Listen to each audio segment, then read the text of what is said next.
Di slide sebelumnya, kita telah belajar bagaimana menentukan harga yang optimal untuk market segmen yang berbeda dan mempertimbangkan constraint supply atau supply yang terbatas.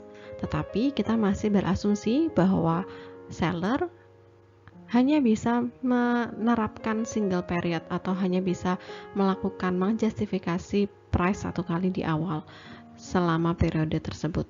Tetapi di sini kita akan coba bagaimana jika seller dengan fixed capacity atau constraint capacity dapat melakukan justifikasi harga sebagai respons dari anticipated changes atau sebagai respon antisipasi perubahan pada demand, sehingga dengan fixed capacity atau constraint supply ini kita dapat memaksimalkan revenue atau return. Inilah yang disebut dengan variable pricing. Variable pricing ini dapat diaplikasikan untuk beberapa industri dengan 4 karakteristik. Yang pertama adalah demand-nya variabel, artinya berubah-ubah, tetapi masih dalam koridor dapat diprediksi. Yang kedua, kapasitas sellernya itu fix atau sangat mahal untuk diubah kapasitasnya. Kemudian yang ketiga, bisa jadi inventorinya adalah perishable, sehingga maksudnya tidak bisa disimpan sebagai inventory atau sangat mahal untuk disimpan. Kemudian yang keempat, contoh untuk yang inventory ini perishable maksudnya tidak dapat disimpan sebagai inventory produknya, misalkan seperti room itu room hotel. Kamar hotel ketika tidak terjual pada hari itu, yaitu akan menjadi cost gitu ya, cost bagi biaya bagi atau kehilangan atau loss gitu ya bagi pemiliknya, karena kelebihan roomnya itu tidak bisa disimpan sebagai inventory untuk dijual kemudian hari gitu. Jadi istilahnya adalah perishable atau tidak bisa disimpan sebagai inventory atau juga sangat mahal untuk disimpan.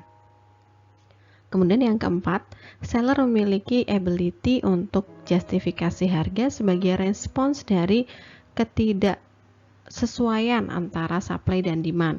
Misalkan demand yang ketinggian sedangkan supply-nya kan terbatas, atau kebalikannya, demand-nya sangat rendah sehingga utilitas dari kapasitasnya sangat rendah. Nah, pada kondisi-kondisi ini, sellers dapat mengaplikasikan yang namanya variable pricing itu untuk menentukan atau shaping demand atau juga memanipulasi demand sehingga demand dan supply-nya balance. Tentu hal ini didukung dengan cara mengeksploitasi perbedaan-perbedaan dari customer preferences-nya, sehingga kita bisa tahu oh customer-nya tuh modelnya kayak gini, sehingga kita bisa menentukan variable pricing untuk preferences tadi masing-masing customer. Di sini sebagai contoh misalkan telepon companies gitu ya, kita tahu bahwa telepon pada jam 6 pagi sampai 6 malam mungkin jauh lebih mahal daripada telepon dari jam tengah malam sampai pagi. Di sini sebenarnya si perusahaan ini pasti sudah mempelajari peak dan off peak seasonnya tuh kapan gitu, peak dan off peak time-nya tuh kapan. Oh ternyata peak time-nya adalah 6 pagi sampai 6 sore, itu adalah jadwal office hours, kemudian school hours dan seterusnya, sehingga di situ ada peak seasonnya. Kemudian off peak-nya ya berarti tengah malam sampai 6 pagi waktunya orang istirahat gitu. Sehingga di sini si perusahaan ini membuat harga yang bervariasi tergantung dari waktunya gitu. Kemudian yang kedua, misalkan pertunjukan seni pada saat weekend itu demand-nya sangat tinggi karena orang-orang kan liburan dan lain sebagainya. Kemudian pada saat weekday itu sangat rendah gitu, sehingga utilitasnya dari si seat-nya itu menjadi sangat rendah. Nah, dengan cara mengubah harga yang lebih tinggi pada weekend itu dapat meningkatkan revenue dan menurunkan harga pada saat weekday. Ini dapat menarik orang untuk yang lebih fleksibel waktunya untuk kemudian datang, dan utilitas dari kapasitas seatnya dapat lebih tinggi. Selain itu juga disebutkan di sini ya, selain dalam hal waktu juga dalam hal posisi. Misalkan kalau tiket konser itu kalau berdiri sama duduk tuh beda, duduk yang depan sama yang tengah tuh beda harganya. Nah, ini adalah preferences yang perlu digali oleh perusahaan sehingga tahu di mana value mana yang dapat dimainkan gitu. Sehingga ketika kita menerapkan variable pricing itu bukan kemudian kita hanya memvariasikan, tetapi kita juga perlu melihat peak dan off peaknya, kemudian preferences dari orangnya, apakah kok konser tadi itu seat position tuh ngaruh gitu ya, sehingga kita harus menggali dari preferences customer ini dan kemudian menerapkan variable pricing pada masing-masing preferences tadi. Tanpa menggali preferences dari customer, variable pricing nanti hanya akan terlihat manipulatif atau terlihat tidak fair gitu ya bagi customernya. Sebagai contoh kasus di sini diberikan kasus untuk park gitu ya, theme park yang bisa menampung 1.000 orang per hari. Kemudian masing-masing demand functionsnya untuk masing-masing hari dalam satu minggu ditentukan pada tabel 5 gitu ya, ada intercept kemudian ada slope-nya. Ini kalau dibaca berarti untuk hari Minggu itu demand fungsinya adalah 3100 minus 62P, P-nya adalah harga. Nah, kita mengasumsikan demand-nya itu untuk setiap harinya itu saling independen satu sama lainnya. Jadi demand pada hari Minggu tidak dipengaruhi oleh demand pada hari Senin dan seterusnya. Demand hari Senin tidak dipengaruhi oleh demand hari Minggu dan lain sebagainya. Kemudian demand curve ini adalah linear dengan intercept dan slope seperti yang terlihat pada tabel. Nah, kita diminta untuk menentukan berapa harganya jika park ini hanya menerapkan single pricing ya. Kemudian yang kedua, berapa harga untuk masing-masing hari ketika park ini menerapkan variable pricing. Nah, karena tidak ditentukan atau tidak dijelaskan adanya unit cost, sehingga kita cukup menentukan harganya berdasarkan pada maksimasi atau optimasi revenue-nya. Nah, di sini fungsi revenue-nya adalah total dari attendance setiap harinya. Jadi pada hari Senin sampai hari Minggu ya, jadi 7 hari dikalikan dengan single price-nya. Karena tadi pertanyaan A kan kita diminta menentukan single price yang optimal gitu ya untuk semua hari. Kemudian ada batasannya, yaitu batasannya demand-nya harus attendance-nya harus di antara kurang dari sama dengan demand prediksinya dan harus kurang dari kapasitasnya. Kemudian harganya harus lebih dari sama dengan 0. Ini adalah constraint-nya. P adalah optimal single price dan XI itu adalah attendance pada hari ke I. DI dan MI ini adalah intercept dan slope untuk masing-masing hari ke I. Dan harus diingat C-nya adalah capacity constraint, yaitu nilainya adalah 1000. Untuk kemudahan menghitung, saya menggunakan solver pada Excel. Silahkan teman-teman bisa mencoba di Excel. Di sini kita sudah ada intercept dan juga slope pada masing-masing harinya. Kemudian kita akan menghitung yang pertama adalah revenue-nya, yaitu P dikalikan dengan total attendance dari hari pertama sampai hari ke-7. Pertama kita akan memprediksi dulu demand-nya itu berapa gitu ya. Jadi 3100 dikurangi 62 dikali P. Maka kita akan mendapatkan expected demand-nya. Tapi perlu diingat bahwa ada constraint-nya, yaitu attendance-nya harus kurang dari capacity. Sehingga kita akan memilih min antara capacity atau expected demand-nya. Kemudian kita drag aja ke bawah sehingga kita akan mendapatkan masing-masing attendance pada masing-masing harinya. Kemudian kita total attendance-nya untuk mendapatkan revenue. Total attendance tersebut dikalikan dengan single price. Nah, kita telah membuat formula gitu ya untuk R totalnya, dan sekarang kita akan menggunakan solver. Namun saya di sini nggak keluar ya Windows-nya. Untuk solver ini kita akan memasukkan R total, yaitu sebagai tujuannya ya, maksimasi. Kemudian untuk variabel yang diubahnya itu dimasukkan B2 yaitu single price-nya, dan jangan lupa memasukkan juga constraint P lebih dari sama dengan 0, yaitu B2 lebih dari sama dengan 0, sehingga kita akan mendapatkan P optimalnya 25,4875 dengan R totalnya 1 juta sekian. Nah, kita telah mendapatkan price, attendance, dan revenue untuk single price seperti yang terlihat pada slide ini. Namun jangan lupa ya untuk pada attendance-nya ini, karena attendance ini kan hitungannya adalah orang ya, sehingga tidak mungkin koma. Ini bisa di round sehingga kita mendapatkan angka bulat, kemudian baru dihitung revenue-nya. Revenue untuk single price adalah 119.918 dolar dengan harga 25,49 dolar. Kemudian kita ke pertanyaan kedua, kita diminta untuk menentukan variabel pricing yang berbeda-beda untuk setiap harinya. Kenapa Park ini kemudian menentukan variabel pricing yang berbeda-beda pada setiap harinya? Karena Park sudah mengetahui bahwa pada saat weekend permintaannya tinggi, sedangkan kapasitasnya terbatas, dan pada saat weekday permintaannya rendah, sehingga utilitas dari kapasitasnya menjadi turun. Kita diminta untuk menentukan harga pada masing-masing hari sehingga kita dapat meningkatkan utilitas at the same time meningkatkan revenue.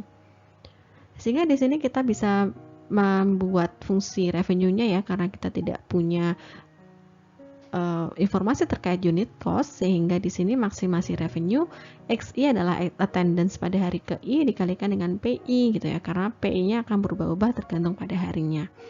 Kemudian subject to-nya masih sama, yaitu XI kurang dari sama dengan expected demand-nya, atau XI dan XI juga kurang dari sama dengan supply. Kemudian PI harus lebih dari sama dengan 0 sehingga tidak ada harga yang minus gitu. Teman-teman perlu menggunakan solver untuk menyelesaikan masalah ini sehingga akan didapatkan P optimal untuk setiap harinya. Di sini sudah saya masukkan intercept dan slope pada masing-masing hari. Selanjutnya adalah pertama, kita tahu bahwa P optimal itu akan ditentukan per hari. Berbeda dengan kasus sebelumnya ya, di mana P-nya adalah single price, sehingga di sini kita masukkan dulu PI optimal, kemudian kita hitung attendance optimal dan RI optimalnya. Attendance optimal itu dihitung dari intercept, kemudian minus 62 dikalikan dengan PI optimal pada hari Minggu. Perlu diingat bahwa kita juga memiliki supply constraint, sehingga masukkan min dalam kurung supply atau expected demand tersebut, sehingga ini akan memilih antara kalau expected demand-nya melebihi dari kapasitas, sehingga kita akan memilih kapasitas gitu ya sebagai attendance-nya. Kemudian kita drag dan kita hitung RI optimalnya, yaitu attendance dikalikan dengan PI seperti tertera pada model di sebelah kanan. Kemudian total revenue untuk semua hari kita hitung dan kita gunakan solver, namun sayangnya masih nggak kelihatan ya di sini.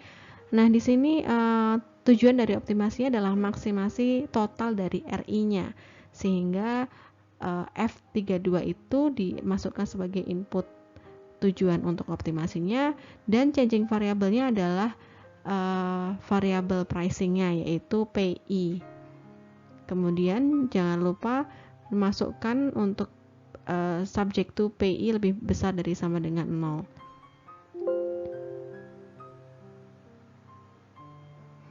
Kita akan mendapatkan harga optimal pada masing-masing harinya. Misalkan Sunday itu 33,87.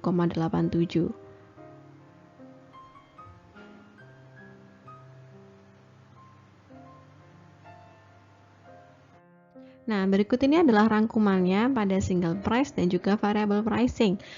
Price ini sama seperti hasil pada solver di Excel. Yang berbeda adalah pada attendance-nya ini di round aja supaya tidak ada koma-koma gitu ya. Karena kan nggak logis kalau kita memiliki attendance-nya itu dalam bentuk koma ya, karena attendance-nya kan orang gitu ya, sehingga harus bulat. Kemudian dihitung revenue untuk masing-masing harinya, dan total revenue untuk variable pricing untuk semua hari adalah $155.288. Di sini saya dapat meng-highlight bahwa pada saat hari Senin, di mana tadinya itu harganya 25, diturunkan menjadi 14,98, dan pada weekend, yaitu pada hari Sabtu dan hari Minggu, harganya dinaikkan gitu ya, karena diketahui bahwa pada saat hari weekend tersebut demand-nya sangat tinggi. Nah, di sini dengan cara variable pricing, total number dari customers yang masuk dalam pak tersebut naik 31% dari 4.705 menjadi 6.203, dan total revenue-nya naik sebanyak 30% dari $119.000 menjadi $155.000. Selain itu, yang perlu di-highlight adalah utilisasi dari kapasitas paknya juga naik, yang tadinya itu hanya 67,2% menjadi 88,6%, sehingga dapat dikatakan bahwa variable pricing yang kita hitung gitu ya, kita optimasi untuk setiap harinya ini dapat meningkatkan jumlah customer yang di-serve atau yang masuk ke pak, jumlah total revenue-nya, dan utilisasi dari pak tersebut naik. Lalu kita hitung average price yang dibayarkan oleh customer dengan cara membagi total revenue dengan total attendance-nya, $155.000 sekian dibagi 6.203, kita akan mendapatkan rata-rata price-nya yaitu 25,03. Kalau dibandingkan dengan yang sebelumnya yaitu 25,49 atau $25, itu meningkat sedikit gitu ya. Menurun sedikit ya bahkan, tetapi di sini justru perubahan sedikit dari price tersebut dapat menghasilkan kenaikan yang cukup signifikan hingga 30-31%. Dan ini adalah typical variable effect dari variable pricing, yaitu perubahan kecil pada harga yang harga rata-rata yang diberikan customer dapat menyebabkan major increase ya, atau peningkatan yang signifikan pada revenue. Penerapan variable pricing juga mengalami beberapa kesulitan dalam realitasnya, seperti pada saat kita menerapkan price differentiation untuk customer segmentation, di mana ada cannibalization. Di variable pricing juga sama. Ketika kita menerapkan harga yang lebih rendah saat off-peak period daripada peak period, maka kemungkinan kita akan menggait gitu ya, akan menarik customer dari peak ke off-peak period. Ini yang dinamakan dengan diversion atau demand shifting. Diversion terjadi ketika beberapa customer memiliki fleksibilitas yang lebih tinggi dan mereka berpindah dari konsumsi pada peak period ke off-peak period untuk saving money misalkan. Ketika price difference-nya itu terlalu tinggi dari peak ke off-peak, artinya perbedaan atau gap harganya terlalu tinggi antara peak dan off-peak, maka kita akan kemungkinan besar melihat adanya perpindahan peak customer ke off-peak period yang lebih besar. Sehingga bayangkan saja ketika peak customer itu kemudian membayar yang lebih murah dan berpindah ke off-peak period, maka ada loss di sana yang mungkin loss-nya ini lebih besar daripada benefit kita mendapatkan demand lebih pada off-peak period atau harga tinggi untuk peak period. Sehingga perlu kita berhati-hati di sini. Ini yang namanya kanibalisasi, sama seperti kanibalisasi yang kita bicarakan pada minggu sebelum ini. Kita perlu berhati-hati dan melihat kembali apakah peak customer yang berpindah ini dari peak ke off peak ini loss-nya lebih besar daripada kenaikan demand pada off peak atau juga higher rates ketika peak season, the peak period. Itu yang perlu kita pastikan. Nah, kemudian diversion ini memang sangat mudah untuk dijelaskan ya, sama seperti saat kita menjelaskan kanibalisasi pada price differentiation, ada sekian percentage customer yang berpindah. Salah satu pendekatan yang mungkin bisa dilakukan adalah dengan memodelkan willingness to pay dari setiap customer untuk setiap alternatif. Setiap alternatif di sini berarti kita akan punya willingness to pay pada hari Minggu, Senin, Selasa, dan seterusnya sampai hari Sabtu, dan kemudian kita melihat mana alternatif hari yang memberikan highest positive surplus. Itu yang kemudian akan dipilih oleh customer. Nah, namun sayangnya dengan spirit willingness to pay model ini, kita akan punya multidimensional demand function. Bayangkan ya, untuk demand aja kita punya willingness, untuk satu customer kita punya willingness to pay masing-masing itu 7 gitu ya, karena ada 7 hari. Nah, tentu ini akan menambah kompleksitas dari model kita dan belum tentu juga bisa diselesaikan gitu ya. Nah, di sini pada example 4 akan diberikan contoh yang paling yang mudah gitu untuk diskusikan. Misalkan di sini kita asumsikan ada 8 customer yang akan berpindah dari satu hari ke hari yang lainnya untuk setiap $1 gap antara price satu hari tersebut dengan hari yang lainnya. Sehingga misalkan kita lihat gitu ya, base price-nya untuk hari Senin dan Selasa katakanlah 20 dan 22. Jadi $20 untuk hari Senin, $22 untuk hari Selasa. Pertama kali yang kita lakukan adalah melihat base demand-nya untuk setiap hari, untuk hari Senin dan hari Selasa. Kemudian kita akan melihat ada $2 perbedaan dari Senin dan Selasa, $2 perbedaan, sehingga akan ada 8 kali $2 tersebut, ada 16 orang yang berpindah dari higher price ke lower price. Jadi dari Tuesday ke Monday itu akan ada 18 orang yang berpindah dari Selasa berpindah ke Senin. Nah, kita diminta untuk menghitung optimal price setiap harinya dan explain performance dari applied optimal prices ini pada total revenue dan utilization. Nah, model matematisnya akan seperti apa sih gitu, karena masih kasusnya sama ya, kita belum punya unit cost-nya sehingga kita akan mengoptimalkan revenue-nya, total revenue-nya.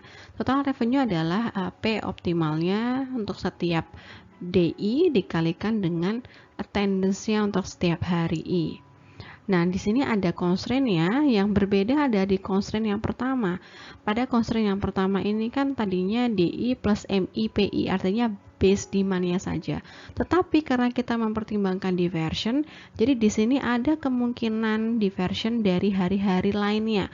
Misalkan kita I-nya itu adalah hari Senin, maka J-nya ini ada hari Selasa sampai Minggu, yang mungkin kalau ada gap yang kemudian kita mungkin ada kehilangan customer, dan mungkin pada hari Senin itu kita akan mendapatkan customer dari hari-hari lain yang berpindah yang lebih mahal gitu ya. Kemudian jangan lupa bahwa kita juga punya constraint supply, sehingga XI-nya harus kurang dari sama dengan C, dan juga non-negativity constraint untuk price-nya. Nah, di sini saya masih menggunakan solver sebagai alat bantu untuk menentukan optimal price-nya. Pada Excel ini saya sudah memasukkan intercept dan slope untuk masing-masing hari, dan juga supply constraint-nya yaitu 1000. Kita diminta untuk menentukan P optimal untuk masing-masing hari. Pertama kali kita akan menghitung base demand, yaitu intercept ditambah slope dikalikan PI, kemudian kita drag ke bawah saja, dan selanjutnya kita akan menghitung diversion-nya untuk melihat berapa customer yang hilang dari kita dan berapa customer yang masuk ke kita dari hari-hari yang lain. Nah, di sini kan PJ dikurangi PI dikalikan 8 ya, diasumsikan ada 8 customer yang akan berpindah untuk $1 gap gitu ya. Sehingga di sini kita akan menghitung dari Monday ke Sunday, Tuesday ke Sunday, dan seterusnya. Jadi di sini ada D42 dikurangi D41, kemudian D43 dikurangi D41. D ini adalah ini ya, kolomnya ya. sehingga kita akan mendapatkan 6 gitu ya, 6 PJ ngurangi PI gitu.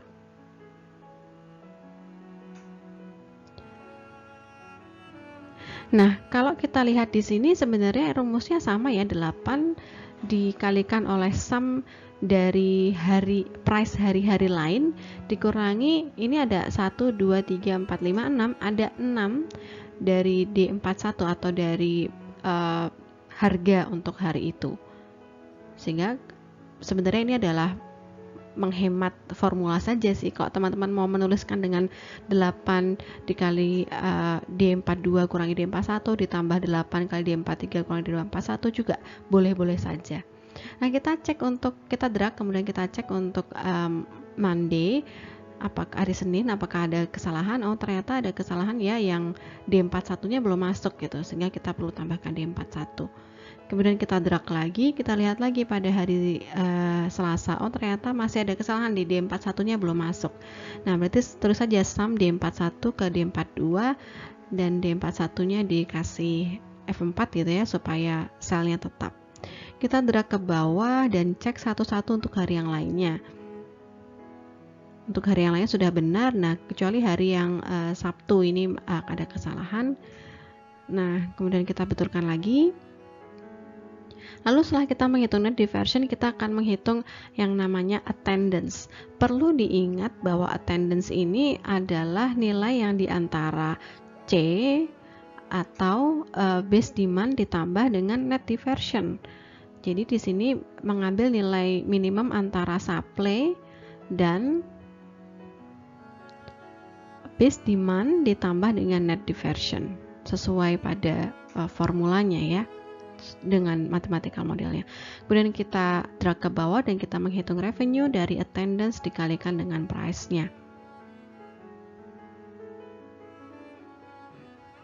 Nah, fungsi objektifnya adalah maksimasi total revenue-nya, sehingga kita perlu menghitung total revenue-nya. Setelah kita sudah punya perhitungan sampai ke total revenue, selanjutnya kita akan memaksimalkan total revenue dengan mengganti PI-nya. Kita pakai data, kemudian klik solver. Mohon maaf tidak keluar ya Windows-nya. Kemudian kita pilih objektifnya adalah H48, yaitu total revenue, dengan mengganti D41 sampai D47, yaitu PI-nya. Jangan lupa untuk memasukkan constraint, non-negativity constraint untuk PI D41 sampai D47 lebih dari sama dengan 0. Lalu kita akan mendapatkan hasil sebagai berikut. Nah, ini adalah hasil optimal PI optimal untuk masing-masing harinya. Misalkan pada hari Senin gitu ya, kita akan memberikan harga 18, sekian karena off peak ya. Untuk yang peak season seperti hari Jumat, Sabtu, Minggu harganya termasuk tinggi, yaitu 25, 31, 28. Ini sebenarnya adalah hasil yang sama seperti perhitungan pada Excel tadi, hanya saja ini di round ya, dibulatkan supaya tidak terlihat ganjil gitu ya, demand-nya dan attendance-nya kan orang, sehingga tidak mungkin koma gitu. Nah, yang perlu saya jelaskan di sini adalah di net diversion pada hari Minggu ada 308 orang yang berpindah gitu dari hari Minggu ke hari-hari yang lainnya. Dan jelas ya di sini untuk Jumat, Sabtu, Minggu net diversionnya minus, artinya adalah pada peak season, ada peak period ini ada customer yang berpindah ke hari yang off peak. Dan untuk off peak dari Senin sampai Kamis terlihat juga bahwa net diversionnya positif. Berarti di sini adalah dia mendapatkan limpahan gitu ya dari peak customer, dari customer Jumat, Sabtu maupun Minggu, dan mungkin juga customer di hari-hari yang off peak tapi yang harganya lebih mahal. Nah, di sini kita dapatkan revenue-nya adalah $156.500. Kita juga perlu melihat utilisasinya juga masih oke gitu ya. Artinya untuk hari, bahkan untuk hari Kamis ini 1000 gitu, dan hari-hari lain juga masih tinggi dibandingkan dengan tanpa mengoptimasi setiap harinya atau dengan single price. Sekian materi dari saya dan kita akan bertemu di online meeting. Ada beberapa hal yang sudah kita bahas pada materi ini. Yang pertama tentang nature dari constraint supply, kemudian bagaimana cara menentukan optimal price ketika kita mempertimbangkan constraint supply atau supply yang terbatas. Kemudian juga bagaimana ketika mempertimbangkan market segmentation juga sekaligus supply yang terbatas. Dan yang terakhir, bagaimana cara kita mempertimbangkan jika ada diversion atau demand shifting yang mengakibatkan loss gitu ya dari peak customer yang berpindah ke off peak customer yang terlalu besar. Demikian kuliah hari ini, kita akan berdiskusi di online meeting. Assalamualaikum warahmatullahi wabarakatuh.